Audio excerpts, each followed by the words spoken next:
श्रीराम समर्थ। जय जय रघुवीर समर्थ।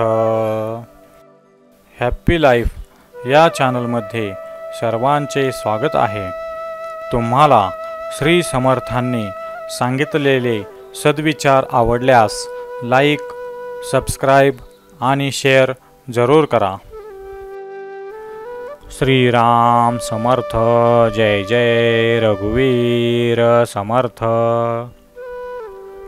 जयावर्णिती वेदशास्त्रे पुराणे, जयाचे नियोगे समाधान बाणे, तया लागी हे सर्व चांचल्य दीजे, मना सज्जना राघवी वस्ती कीजे।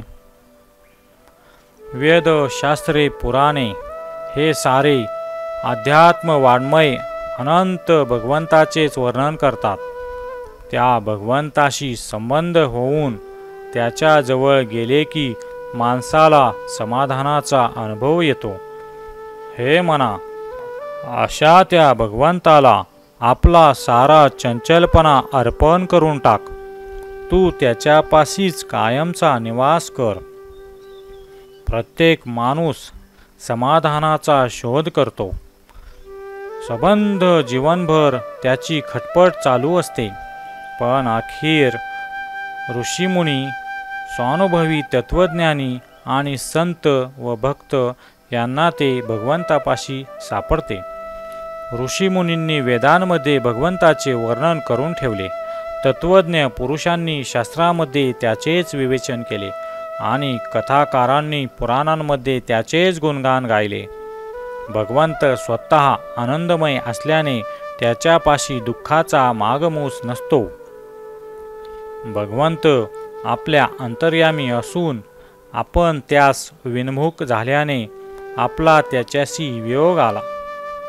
आपण त्याच्याशी सन्मुख होऊन आतमध्ये उतरलो तर योग होण्यास अडचण नाही। भगवंताशी योग म्हणजे समाधानाची प्रचिती। पण येथे अडचण येते ती मनाच्या चंचलपणाची। मनामध्ये देण्याची शक्ती आहे, मग जर त्याने आपले लक्ष भगवंताला दिले तर भगवंताप्रमाणेच ते स्थिर होईल, आनंदरूप होईल। त्यासाठी भगवंताच्या ठिकाणी निवास करण्याचा अभ्यास करावा। श्रीराम समर्थ। जय जय रघुवीर समर्थ।